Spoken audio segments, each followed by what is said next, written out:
Alright guys, so here is part 2 to the hair tutorial that I had technically promised yesterday, but it turned into just a hair care and what to look for kind of how-to video instead. So this is part 2.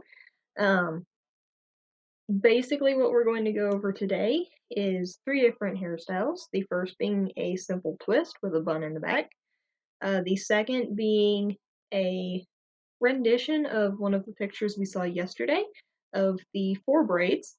And then the last one that we will be doing today is a mixture of both twists and braids. So before we start all of that, the main things that you really need are hairbrushes. I use 2 at this point, comb and a bristle brush. The bristle brush helps, again, we talked about this yesterday, but it helps pull all of the dirt and the oils down. It actually kind of helps smooth out my hair. In some cases, it will make it frizz and just kind of go neat, but hopefully today it will do what it's supposed to. We also have multiple hair bows, one of which obviously holding my hair back. Uh, Combs are very useful, especially with the twists and the twist braid mix that we'll be doing. We have tortoiseshell pins, work a lot like bobby pins, which I will also be using. Just older rendition on them. I also have twist pins. I will show you guys how these work. You can buy them at the dollar store, Walmart, wherever you normally go, for the most part. Basically, they just twist into your hair to kind of have a more secure bond than bobby pins offer, especially if your hair is anything like mine and put a bobby pin in and the bobby pin is immediately across the room. We will also be using, not quite sure what they call them today. I look at them and call them rats. We have our Walmart version here that is obviously not my hair color, so I use these. The store-bought versions are plastic for the most part. It's really hard to find your hair color and get the size you personally need. This one is actually too big even for my amount of hair. I end up having bits of blonde showing that I don't have. So I use these. The brown ones here are actually period because they are my hair. Um, Sounds a little gross, but these not only hide better in your hair, but they also pin more naturally. So when you're putting bobby pins or twist pins through it, it's not going to fight you.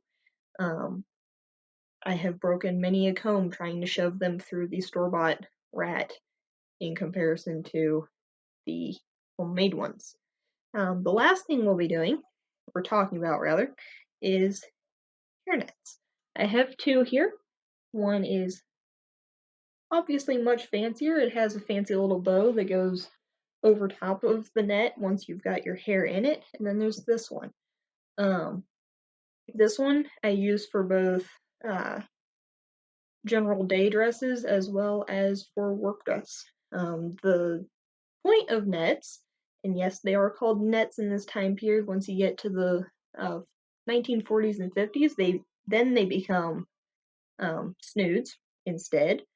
The point of these is to help keep your hair clean as well as up. So if you're farm girl, like I tend to represent, put this in your hair. It helps keep your hair up. You're not having to worry about bugs and hay getting into your hair specifically. Sometimes that backfires and it ends up going through both, and then you have to finagle the net out of your hair before you can get the hay out. But that's the basic gist of at least that one.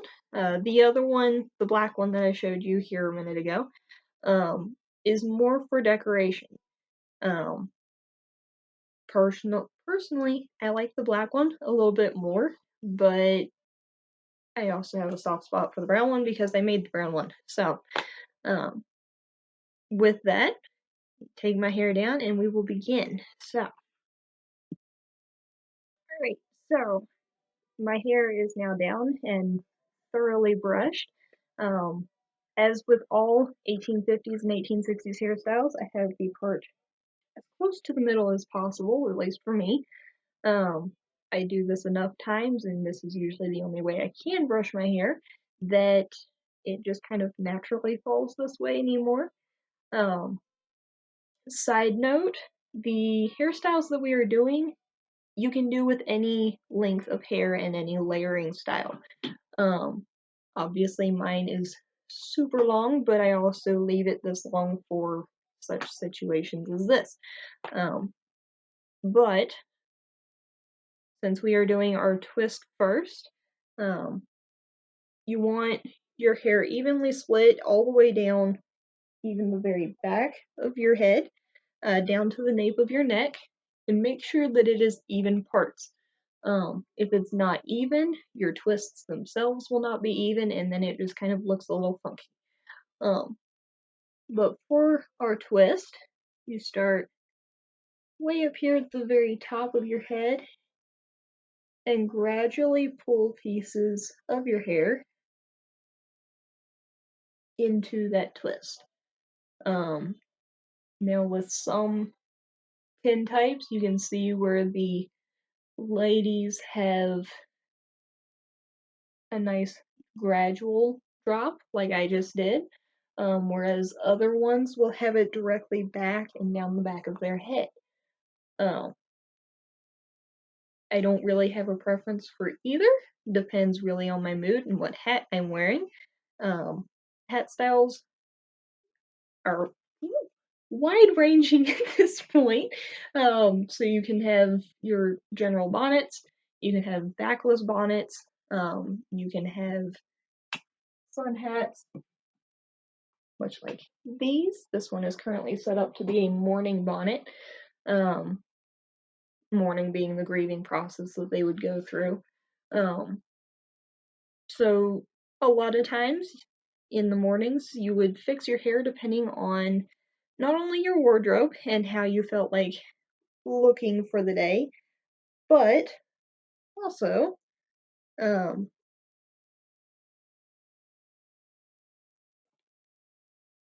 you would fix your hair in such a way that your hat will fit properly. Um, I have realized with that sunbonnet that I require twists of some variation, whether it's a twist with braids or some other form, um, like what we're doing now, so that it kind of fills out the brim a little bit more.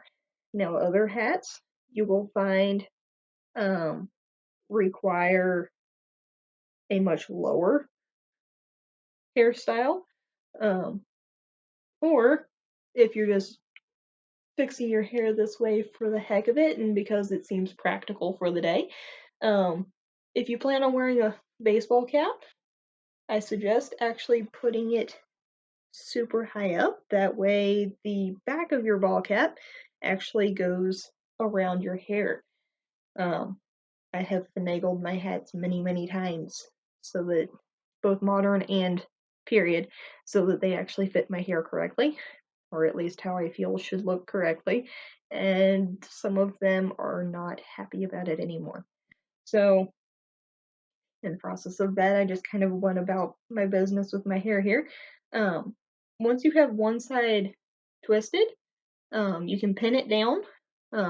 Preferably, you can have either somebody hold it or do what I normally do and just kind of chuck one side into your mouth to hold it in place and then work on the other side. So I have relatively even sides here. You can see all the way down the back to the bottom. Once you've gotten to this point, you're going to take the one that you just finished. This is where having it this way gets a little bit tricky. And we're going to pull about the middle over and wrap the end to the inside. Once you have it about where you want it, you then take, I'm going to use a twist pin here, a twist pin or a couple of bobby pins, just enough to hold this middle section down. I will actually require two, so now I'm going to use one of my tortoise shells.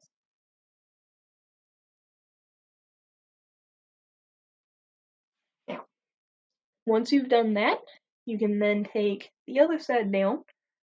Hopefully it hasn't fallen completely apart. Now if you get funky spots like this, don't worry about it. You can go back later with your bobby pins and pin those flat, but in this case we're going to grab the middle again. Something funky happened here, but wrap it around and you're going to tuck the end under as much of the middle one as you can. I feel like I'm covering this up too much so that you can't see it, but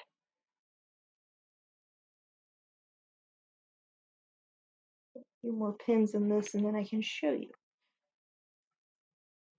Now the nice thing about using a mixture of period and modern stuff is you can actually hold your hair down better than they could in some cases.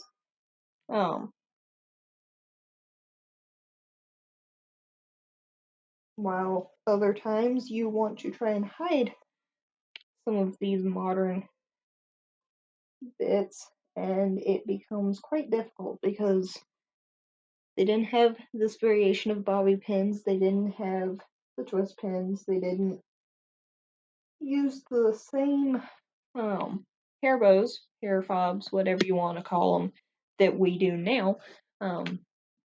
So you either have to use much smaller ones than your hair is used to, or find ways of finding the oldest variations of those. Sometimes can be a little tricky. So here we have the general twist. Looks like a massive bun, already kind of starting to fall apart, but again, you can go back and put bobby pins where necessary. If you're not even on both sides, that's perfectly fine. You don't have to worry about it too much, but you can see here where this is the second side, this is the biggest one. This one is going to be a pain, mainly because that side's going to want to fall out much quicker than the other side, but you can also see how low this hair is. I personally enjoy the twists because it actually fills out my face more than angles it. But with the twists, if you have small enough rats, you can take them and in these upper twists, kind of twist the twist around it so that it's securely placed into your hair and then pin it down. Do that all the way up here. Now, for some people, you will want to use the combs for sections like this. When you're using the comb, you use it so that the curve here is towards your head, and you'll start kind of towards the bottom here, grab a little bit of hair, pull up, and then push back down. That way you're grabbing enough of it. So with this, obviously this side doesn't have the rat in it. This side does. The rat itself just gives it more form. Also makes it a little more formal in an odd kind of way. The rats themselves are also how you can get your twist from the side of your head to the very top of your head. A kind of odd throw out is that these twists can also double for 1940s. They weren't necessarily overtly popular, but they were still in use nonetheless, especially in the form of victory curls. You can use some of these same variations for the creation of victory curls of any of those variations that they did. Or one of the other nice things about this when it comes to the 1940s era stuff, you can do that side part from this side down to here. Do your twists and it works the same. Another time frame that this hairstyle works for, you just have to floof it a little bit more, is the early 1900s. At some points within that time period, you have the side parts. In other cases, you have the parts down the middle for those who were a little bit more old school, kind of like I would be. But yeah, so the next one that we will be going over here after I get this pin out is we're actually going to do going to use the twist braid as a transition. So pull all of this man-made curl out now. For the twist braid, you're going to want your hair nice and smooth again. Starting at the top, twist and pull hair into it. And you're going to do this down to the base of your neck. Now in this case, you definitely want to use the combs. So you're going to grab from the bottom. If I hold the comb the proper way, this would be easier. Twist up and then shove it down through the bulk of your hair so that the comb itself is facing down. So obviously I can let this go now. I can run my fingers through it. It's not going to fall down immediately, hopefully. If it does start falling down on you, just take some bobby pins and throw them into it. We don't want this falling out while we do our other side. So again, start at the very top, twist, pulling your hair into it as you go.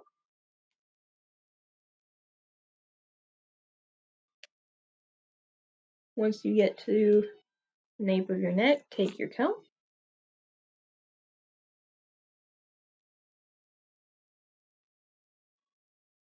Fit that securely in.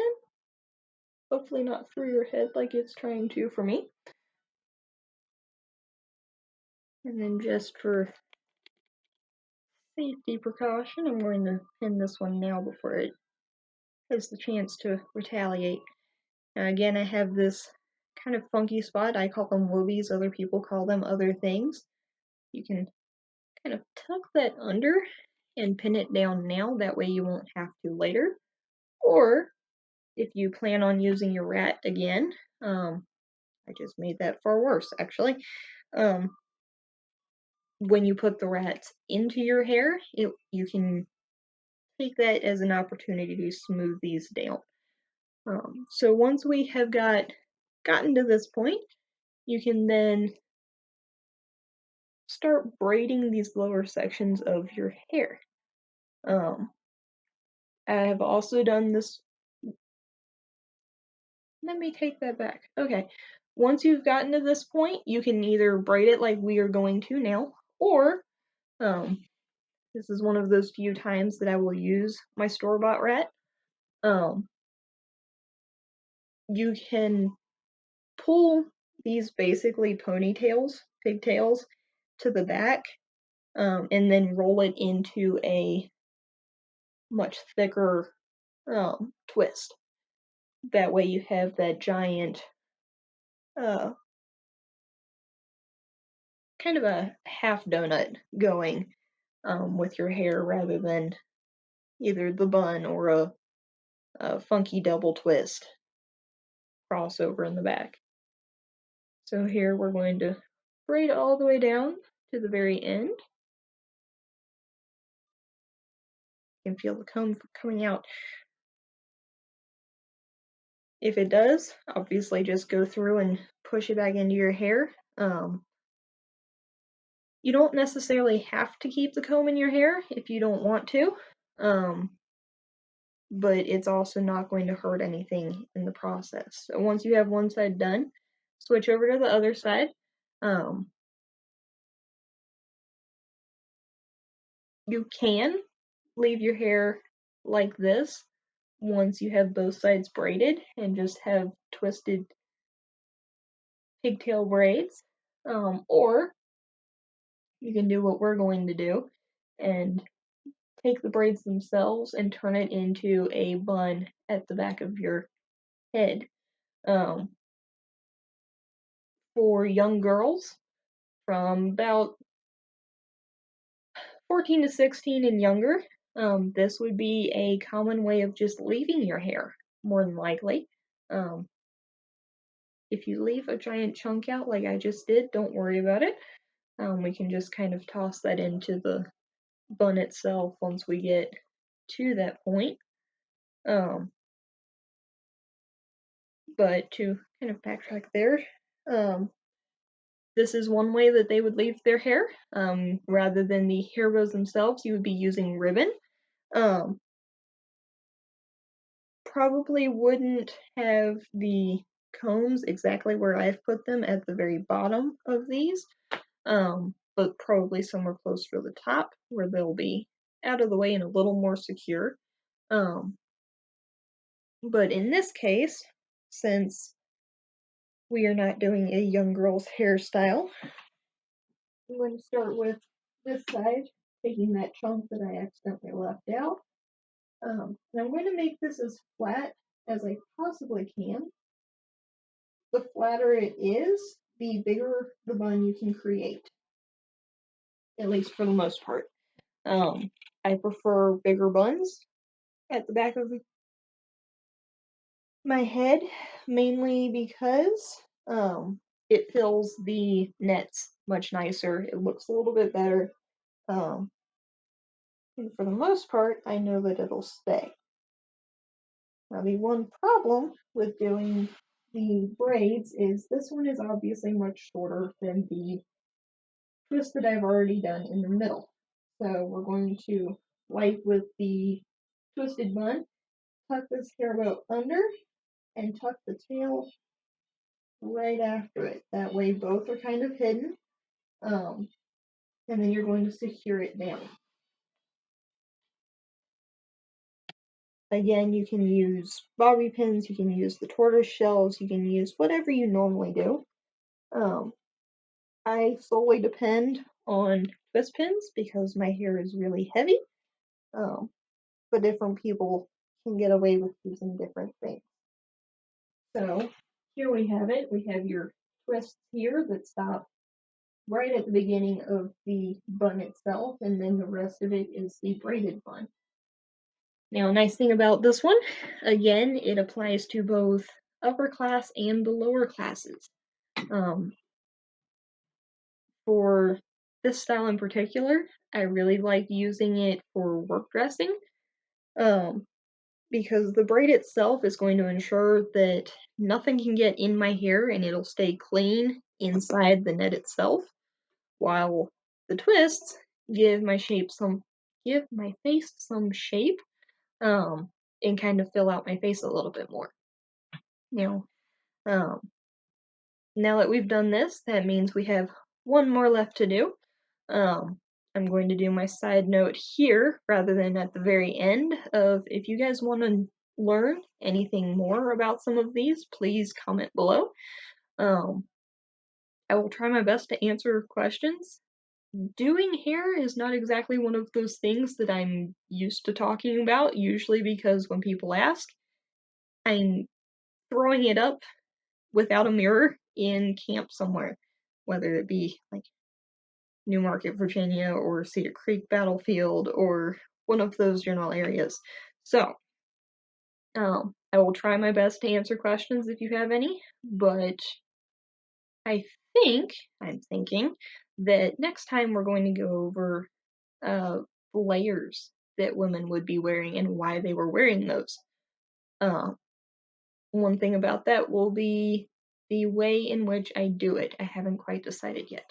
So, I'm going to hit pause real quick, take this down, and then we can start on the quad braid. Side note that I just realized as I'm starting to take this down, if you take the combs out, the twists themselves are going to fluff a little bit more, kind of like these have. So when you have your hair up, you won't have to pull these chunks out to give it that fluffiness. So, now we will. Right. So, obviously my hair is down now. I will say that with this particular hairstyle, you can either do it with 4 hair bows, like I will be doing, or you can do it with 2. Both basically, if you twist it correctly at the nape of your neck, will create the same look, or it will create a very different one depending on what happens. I have done just 2 and then just kind of strung it all together and hidden those hair bows for kind of a crossbeam looking thing across the back of my head. That is also kind of a popular style at the time, though I'm fairly positive that that's not the way that they did it. Another one that has kind of made a comeback into 2020 in particular is the crown braid. Seems to be more popular from the regions of Maryland North than it was in the South, but it was a popular hairstyle nonetheless, where you have the braid starting about right here, and you wrap it around your head so that you have a crown, and then you just make a small bun with the rest of the braid at the nape of your neck, as would be common for all hairstyles. But for this quad braid, what we will be doing is once you have your hair brushed out and flattened again for the most part, you want to split it into, like we already have a half here, we're going to split another half about right there. You want both sections again to be fairly even. If this line at the back of your head is not even, that is more than okay. Very rarely do you see pictures of women from the back. Usually it's covered with a hairnet anyway, if you do. But if you were to see a hairstyle like this, you would have 2 variations. Either the perfect straight line at the back of the head, or something more akin to probably what mine will look like, of very jagged and rough. Both kind of being determined by whether you're doing it by yourself or someone's doing it for you. Now I tend to start with the back, just to make sure that it gets out of the way so that I don't end up pulling any of these front hairs into it. But we are going to have a fairly high braid, just above your ear and about probably 2 to 3 inches back, if you can think of it in those terms. And you're going to do this for both sides. This is one of those hairstyles that you actually do want braided fairly evenly across the board on both sides of your head, otherwise it kind of ruins the effect of your hair. So I'm going to do both of the back braids, and then I will talk a little bit about the front ones, and then I will show you how to put it up proper. Alright, so as I finish the second back braid here, I'm going to be getting ready to do these front ones. If possible, you want to do the front ones, once I get there, a little bit higher than the back ones. So I probably actually did my back ones here a little bit too high for normal. But once I get this tied off, basically you're going to want this front part as smooth as possible. So this is where, if you're looking at hair like what we saw yesterday, You can either have fairly smooth like that, or as we saw in the working women's pictures, a lot of their hair is flat. That flatness helps in the keeping clean process. Um, it's not because their hair is super dirty and greasy, um, but just simplicity purposes. So I'm going to try and make this as flat as possible. Again, if you have any funky spots, you can go back and pin those down later. But we're going to have my back one here. This one is, in fact, higher than the back one, about just above my ear. Now we talked about it a little bit in yesterday's video. In most cases, granted, this also depends on your family and how you were raised, but you are going to be um, covering your ears, whether it be by braids, something akin to this, or if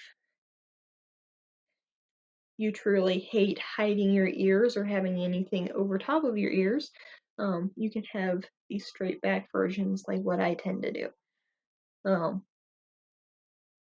Braids themselves, there are some misconceptions about them, and age.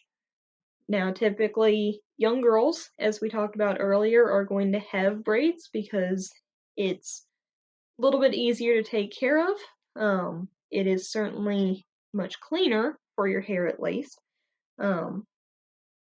But depending on the books you read, depends on if people will say that this is something that only the younger generation is going to wear their hair with. Based on some research that I've done, it seems that the older the book, the more common that statement is of older women, um, middle aged to older women, I should say, would be twisting their hair instead of braiding it, whereas the younger generations are still going to continue um, braiding theirs. This isn't necessarily true. If you look at tintypes from the period, you can see that all age groups are wearing all variations of hair, but the most common hairstyle is actually that twist with some variation of a braid at the back.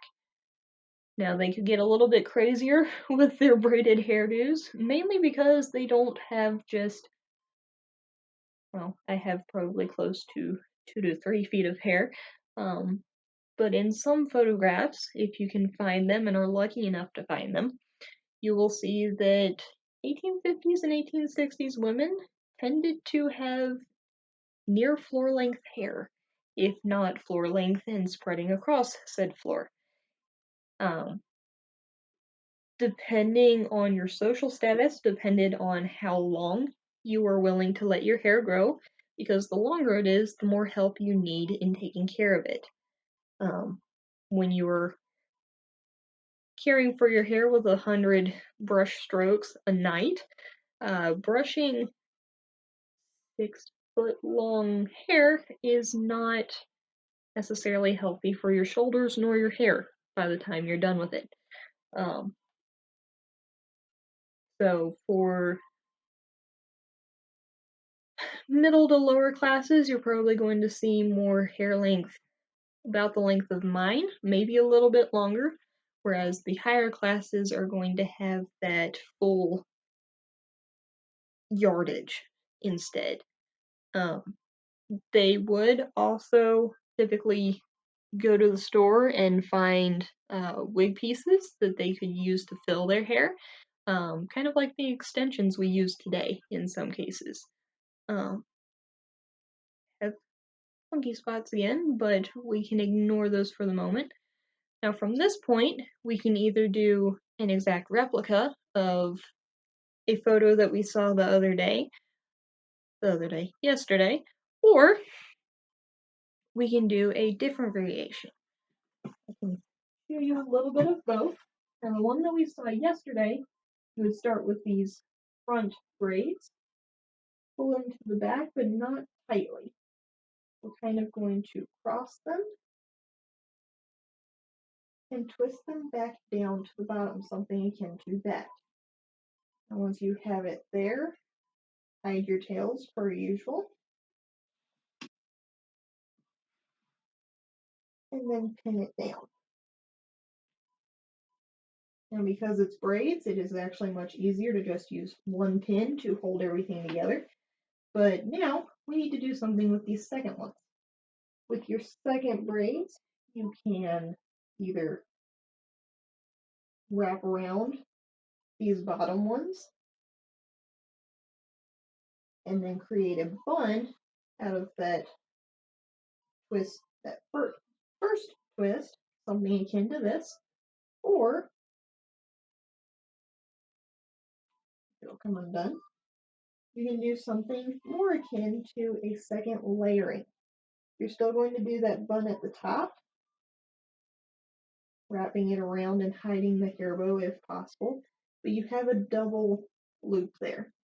You would do this to both sides, obviously, that way you're not looking completely odd. Or another variation that you can do with this is from this point you start with your middle ones instead.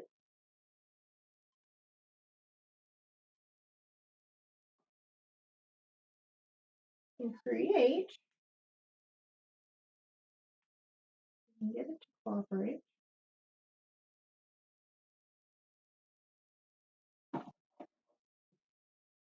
Basically, two O's with your hair. This one just came out, but you try to hide the tails again, or at least tuck them underneath this bottom one. You then take these outside ones, and you can either pull it as close to the side there as possible, and go up the middle, hiding your tails again, if possible. And pin this down real quick.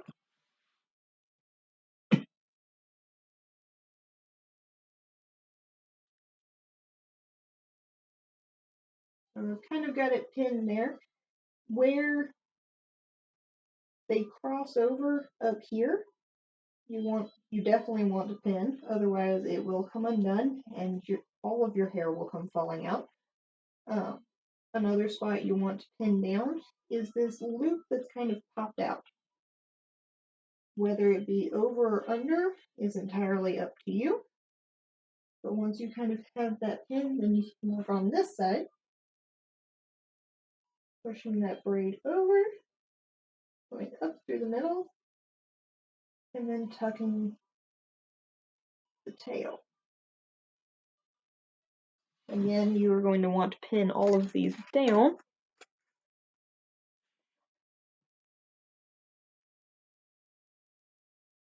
Starting with this upper spot and going to the bottom one.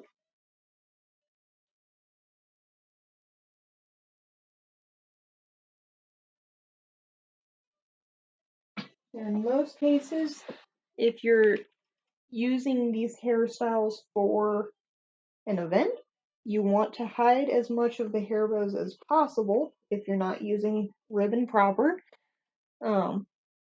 Mainly because there are some visitors who will look at you and ask, whether it be because they know and they want to see if you know, or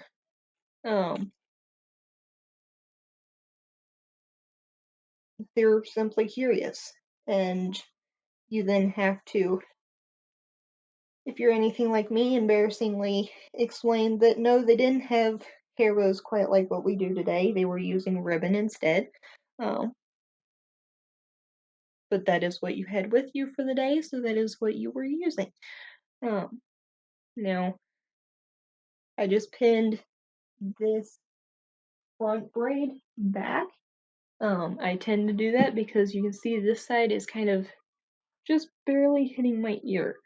That tends to drive me nuts throughout the day, but if you want that more rounded face shape, you leave that down, and you have something more akin to what we saw in the picture yesterday. So, once again, if anybody has any questions, please put them in the comments below, and I will do my best to answer any of them. If you want to see more specific hairstyles, maybe something a little more complicated, I am still planning on doing a far more complicated one, just no voiceover explanation of what to do for it, at a later point, because the next how-to is more of a, well, part of it will be how to get dressed in these time periods, but also why they were wearing what they were and why they are wearing 10 to 11 layers, at least layers in comparison to what we would call them. So, thank you guys for watching, and again, this was part 2. So, everybody have a good night.